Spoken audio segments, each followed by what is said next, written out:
أعوذ بالله من الشيطان الرجيم بسم الله الرحمن الرحيم ربي اشرح لي صدري ويسر لي أمري واحلل عقدة من لساني يفقهوا قولي سورة التکویر اذا الشمس کورت، جب سورج لپیٹ لیا جائے گا۔ کور بمعنی کسی چیز کو امامہ یا پگڑی کی طرح لپیٹنا اور اوپر تلے گھمانا، اور اس میں گولائی اور تجمع کے دونوں تصور موجود ہوتے ہیں، یعنی کسی چیز کو گولائی میں لپیٹنا اور جماتے جانا۔ مطلب یہ ہے کہ سورج کی شعاعیں، اس کی روشنی اور اس کی حرارت سب کچھ سمیٹ لیا جائے گا اور وہ بس ایک بے نور جسم سا رہ جائے گا۔ وَإِذَا النُّجُومُ انْقَدَرَتْ، اور ستارے بے نور ہو جائیں گے۔ انقدر لفظ قدر بمعنی گدلا پن، اور انقدر کا معنی کسی چیز کا خود گدلا ہونا، رنگ میلا اور ہلکا پڑ جانا یا مان پڑ جانا۔ یعنی ستاروں اور چاند کو جو روشنی حاصل ہے وہ سورج کے نور کی وجہ سے ہے۔ پھر جب ان ستاروں کا باہمی ربط ختم ہو جائے گا تو ان میں چمک اور آب و تاب بھی نہیں رہے گی۔ وَإِذَا الْجِبَالُ سُيِّرَتْ، اور پہاڑ چلائے جائیں گے، یعنی زمین کی کشش ثقل ختم ہو جائے گی تو پہاڑوں کی زمین میں جڑیں بھی ڈھیلی پڑ جائیں گی۔ پہلے تو پہاڑ ٹوٹ ٹوٹ کر ریزہ ہو جائیں گے، اس کے بعد ان کی بھری ریت کو ہوا ادھر سے ادھر اڑاتی پھرے گی۔ وَإِذَا الْعِشَارُ عُطِّلَتْ، اور 10 ماہ کی حاملہ اونٹنیاں اپنے حال پر چھوڑ دی جائیں گی۔ اہل عرب کے نزدیک اونٹ ایک قیمتی چیز سمجھا جاتا تھا، اور 10 ماہ کی اونٹنی تو ان کے ہاں نہایت عزیز چیز تھی، اس لیے کہ وہ 1-2 ماہ بعد بچہ بھی جنے گی اور دودھ بھی دیا کرے گی۔ اس آیت میں یہ بتایا جا رہا ہے کہ قیامت کی دہشت اتنی زیادہ ہوگی کہ انسان کو اپنی قیمتی متاع سنبھالنے کا بھی ہوش نہ رہے گا۔ وَإِذَا الْوُحُوشُ حُشِّرَتْ، اور وحشی جانور اکٹھے کیے جائیں گے۔ یہ بھی قیامت کی دہشت کا اثر ہوگا، اور اس دہشت کا اثر جانوروں پر یہ ہوگا کہ مثلاً سانپ کو ڈسنے کا ہوش نہ رہے گا اور شیر کو پھاڑ کھانے کا۔ یہ سب وحشی جانور انسانوں کی آبادیوں اور شہروں کی طرف نکل آئیں گے اور اپنے بل اور کچھار وغیرہ چھوڑ دیں گے۔ ایسے منظر یعنی اپنے گھر چھوڑ دیں گے۔ ایسے منظر سیلاب کے دنوں میں دیکھنے میں آیا ہے کہ لکڑیوں کے سیلاب کے پانی پر تیرتے ہوئے ایک گڈھے پر انسان بھی بنا لیے بیٹھے، اور سانپ بھی۔ سانپ انسانوں کو کچھ نہیں کہتے اور انسان سانپوں کو، بس ہر ایک کو اپنی اپنی پڑی ہوتی ہے۔ قیامت کے وقت بھی یہی حال ہوگا کہ کیا درندے، کیا مویشی اور کیا دوسرے جانور اور کیا انسان سب اپنے گھروں سے نکل کے میدانوں میں آ کر اکٹھے ہو جائیں گے۔ اور اس آیت کا یہ مطلب بھی ہو سکتا ہے جو سیدنا ابو ہریرہ سے مروی حدیث میں ہے کہ قیامت کے دن جانوروں کے ایک دوسرے پر ظلم کا قصاص دلایا جائے گا، حتیٰ کہ ایک سینگ والی بکری نے بے سینگ بکری کو مارا ہوگا تو اس کا بھی قصاص دلایا جائے گا۔ پھر قصاص کے بعد ان جانوروں کو خاک بنا دیا جائے گا۔ وَإِذَا الْبِحَارُ سُجِّرَتْ، اور سمندر بھڑکائے جائیں گے۔ سُجِّرَت لفظ سجر میں سے نکلا ہے، جس کے معنی ہے کہ کسی چیز کے بھرے ہوئے ہونا، اور اس میں مخالطت اور تلاطم کا مفہوم پایا جانا۔ البحر مسجور سے مراد وہ سمندر ہے جو بھرا ہوا بھی ہو اور جوش تلاطم سے ابل بھی رہا ہو۔ اور سجر التنور کے معنی ہے تنور کو ایندھن سے بھر کر گرم کرنا تاکہ آگ پوری شدت سے بھڑک سکے، اور سجور اس ایندھن کو کہتے ہیں جس سے تنور گرم کیا جائے۔ گویا ہر وہ چیز جو آگ میں شدت پیدا کرنے کے لیے تنور میں جھونک دی جائے وہ سجور ہے۔ اب دیکھیے کہ پانی 2 گیسز آکسیجن اور ہائیڈروجن سے مل کر بنا ہے۔ ہائیڈروجن خود آتش گیر گیس ہے جو آگ دکھانے سے ہی فوراً بھڑک اٹھتی ہے، اور آکسیجن آگ کو بھڑکنے میں مدد دیتی ہے۔ یہ اللہ کی قدرت کا کرشمہ ہے کہ یہی دو گیسیں جب کیمیائی طریقے سے ملائی جاتی ہیں تو جو پانی حاصل ہوتا ہے وہ ان دونوں گیسوں سے بالکل برعکس خاصیت رکھتا ہے اور آگ کو فوراً بجھا دیتا ہے۔ قیامت کے دن سمندروں کے پانی کو پھر سے انہی دو گیسوں میں تبدیل کر دیا جائے گا، پھر ان میں آگ لگ جائے گی اور بالآخر وہ خشک ہو جائیں گے۔ وَإِذَا النُّفُوسُ زُوِّجَتْ، اور جانیں جسموں سے ملا دی جائیں گی۔ زوج کا لفظ بڑا وسیع المعانی ہے اور اس لحاظ سے اس کے مطلب بھی متعدد ہو سکتے ہیں۔ مثلاً ایک یہ کہ قیامت کے دن مردوں کے جسم کو ان کی قبروں سے اٹھا کر ان کی ارواح کو ان کے جسموں میں ملایا جائے گا، اور یہی دوبارہ زندگی کا مفہوم ہے۔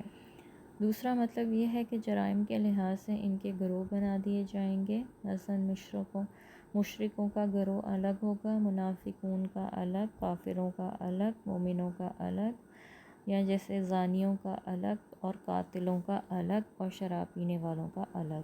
وَإِذَا الْمَوْءُودَةُ سُئِلَتْ، اور جب زندہ گاڑی ہوئی لڑکی سے پوچھا جائے گا۔ ایک قرأت میں سُئِلت کے بجائے سُئَلَت بھی آیا ہے، یعنی زندہ درگور کردہ لڑکی خود اپنے پروردگار سے فریاد کرے گی کہ مجھے کس جرم کی پاداش میں زمین میں گاڑا گیا تھا۔ لیکن سُئِلت کی قرأت سَأَلَت سے زیادہ ابلاغ ہے، جس کا مطلب یہ ہے کہ اللہ تعالیٰ ایسے بے رحم اور سنگدل ظالموں کی طرف نہ دیکھنا پسند کرے گا اور نہ ان سے بات کرنا پسند کرے گا، بلکہ ان کی بجائے مظلوم لڑکی کی طرف متوجہ ہو کے اس سے پوچھا جائے گا کہ اسے کس جرم کی پاداش میں قتل کیا گیا تھا۔ اور یہ انداز خطاب اللہ تعالیٰ کا مجرموں پر انتہائی غضبناک ہونے پر دلیل ہے۔ رہی یہ بات کہ اہل عرب اتنے سنگدل کیوں واقع ہوئے تھے کہ جو اپنی بیٹیوں کو اس قدر حقیر جنس تصور کرتے تھے کہ انہیں زندہ گاڑ دیتے تھے، تو اس کا بیان پہلے کافی مقامات پر گزر چکا ہے۔ اس کی 3 وجوہات تھیں۔ ایک یہ کہ وہ تنگ دست اور مفلس ہو جانے کے خطرے سے اولاد کو مار ڈالتے تھے، اور اس وجہ کے لحاظ سے لڑکوں اور لڑکیوں میں کوئی فرق نہ تھا۔ اور دوسرا یہ کہ وہ کسی کو اپنا داماد بنانا اپنے لیے باعث عار سمجھتے تھے، اور تیسرا یہ کہ سب سے اہم وجہ یہ تھی کہ اہل عرب ہر وقت قبائلی جنگوں میں مشغول رہتے تھے، اور ایسی جنگوں میں اولاد نرینہ تو ان کی جانشین یا مددگار بنتی تھی، یعنی اگر کوئی لڑکے ہوتے تو، مگر لڑکیوں کا معاملہ لڑکوں سے بالکل الگ تھا۔ وہ جس قبیلے میں بیاہی جاتی انہیں اسی کا ساتھ دینا پڑتا تھا، اور لڑکی کے والدین کے قبیلے کو اس کے آگے سرنگوں ہونا پڑتا تھا، اور غالباً یہی وجہ تھی کہ اہل عرب نے لڑکیوں کو وراثت سے محروم کر رکھا تھا۔ اسلام نے اس نظریے کو ختم کرنے کے لیے 2 طرفہ اقدام کیے۔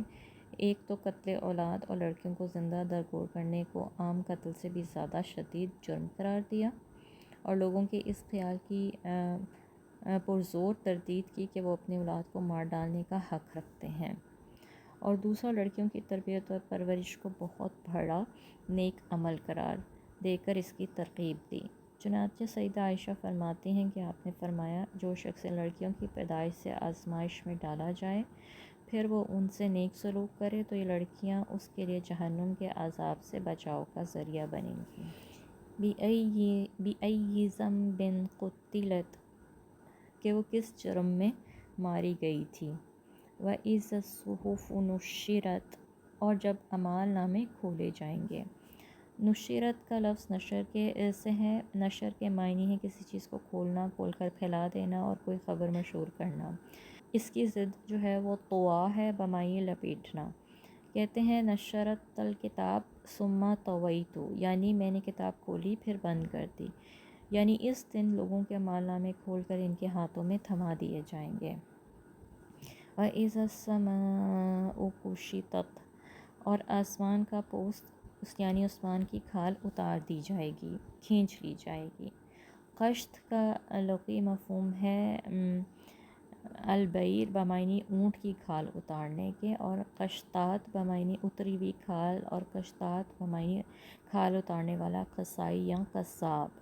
اس آیت سے بھی معلوم ہوتا ہے کہ آسمان محض ایک ٹھوس جسم ہی نہیں بلکہ اس کے جسم پر کھال کا پردہ بھی ہے، اور جس طرح کھال اتارنے کے بعد جسم کے اندرونی اعضاء نظر آنے لگتے ہیں، اسی طرح آسمان کی کھال اتارنے کے بعد عالم بالا کی وہ چیزیں نظر آنے لگیں گی جو آج نظر نہیں آتیں۔ وَإِذَا الْجَحِيمُ سُعِّرَتْ، اور دوزخ بھڑکائی جائے گی۔ وَإِذَا الْجَنَّةُ أُزْلِفَتْ، اور جنت قریب لے آئی جائے گی۔ یہ وہ وقت ہوگا جب لوگوں کا حساب کتاب لیا جا رہا ہوگا، اور اللہ کے فرما بردار جہنم کو دیکھ کر یہ سمجھ لیں گے کہ اگر وہ اللہ کے فرما برداری نہ کرتے تو یہ بھڑکتی ہوئی جہنم ان کا ٹھکانہ ہوتا۔ اس پر وہ اللہ کا مزید شکر بجا لائیں گے جس نے دنیا میں انہیں راہ راست پر رکھا، اور مجرم لوگ جب جنت کی نعمتوں کو دیکھیں گے پھر یہ خیال کریں گے کہ ان کا اصلی ٹھکانہ دوزخ ہے، تو ان کی حسرت میں مزید اضافہ ہو جائے گا اور مایوسی بھی بڑھ جائے گی۔ علمت نفس ما احضرت، اس وقت ہر شخص جان لے گا کہ وہ کیا لے کر آیا ہے۔ اس علم کے دو ذریعے ہوں گے، ایک تو ہر انسان اپنے اعمال کا ٹھیک ٹھیک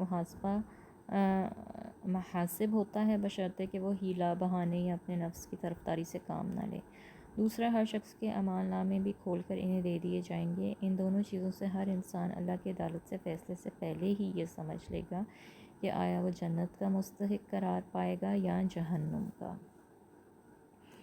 فَلَا أُقْسِمُ بِالْخُنَّسِ، میں پیچھے ہٹ جانے والے ستاروں کی قسم کھاتا ہوں۔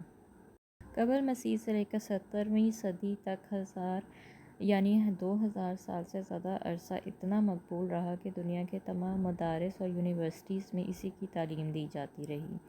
اس نظریے کے مطابق زمین کو ساکن اور سورج کو متحرک قرار دیا گیا، یعنی زمین ایک جگہ ٹھہری ہوئی ہے اور سورج جو ہے وہ حرکت میں ہے۔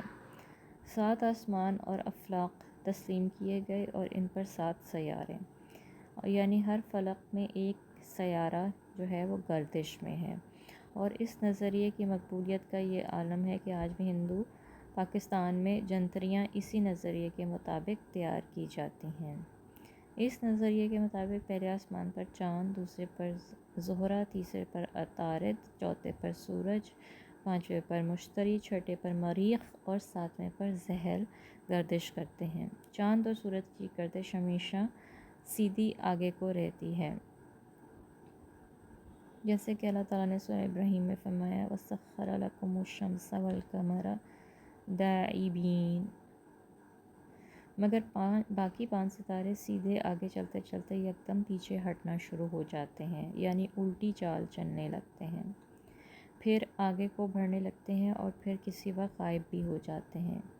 ان سیاروں کو خمسہ متحیرہ کہتے ہیں۔ ان 2 آیات میں غالباً انہی ستاروں کی قسم کھائی گئی ہے۔ الجوار الکنس، جو سیدھے چلتے چلتے غائب ہو جاتے ہیں۔ واللیل اذا عسعس، اور رات کی جب اس کی تاریکی چھا جانے لگے۔ عسعس کا معنی دھندلا، خواہ یہ شام کا دھندلا ہو جیسے سورج غروب ہونے کے بعد رات کا اندھیرا چھانے لگتا ہے، خواہ یہ صبح کا دھندلا ہو، یعنی رات کی تاریکی غائب اور صبح کی روشنی اس پر غالب ہونے لگے۔ اس لحاظ سے اس آیت کا ترجمہ یہ بھی ہو سکتا ہے اور رات کی جب جانے لگے، یعنی قسم ہے رات کی جب وہ جانے لگے۔ والصبح اذا تنفس، اور صبح کی جب وہ سانس لی، یعنی جب طلوع آفتاب سے قبل اس کی روشنی پھیلنے لگے۔ بعض اس سے وقت مراد لیتے ہیں جب موسم بہار میں نسیم سحر چلنے لگتی ہے۔ اِنَّهُ لَقَوْلُ رَسُولٍ کریم، اور یہ قرآن ایک معزز رسول فرشتے کا قول ہے۔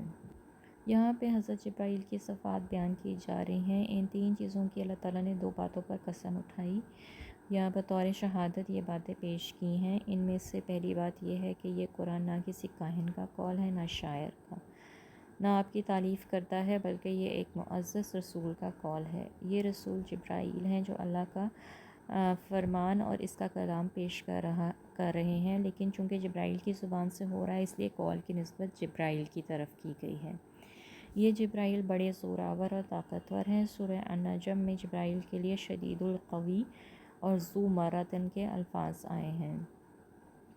یہ فرشتہ اللہ کے ہاں بڑا مقرب ہے، وہ ایک افسر ہے جس کی سب فرشتے اطاعت کرتے ہیں۔ اس کے علاوہ وہ امین بھی ہیں، اللہ تعالیٰ سے جو بھی پیغام دے کر بھیجتا ہے وہ منوان انسان رسول کے دل پر القاء کر دیتا ہے، اس میں کوئی کمی بیشی نہیں کرتا۔ ذی قوت عند ذی العرش المکین، جو بڑا طاقتور اور صاحب عرش کے ہاں بڑے رتبے والا ہے۔ مطاع ثم امین، وہاں اس کا حکم مانا جاتا ہے، با اعتماد ہے۔ وما صاحبکم بمجنون، اور اے کفار مکہ تمہارے رفیق مجنون نہیں ہیں۔ وَلَقَدْ رَآهُ بِالْأُفُقِ الْمُبِينِ، اور اس نے اس جبرائیل کو روشن افق پر دیکھا ہے۔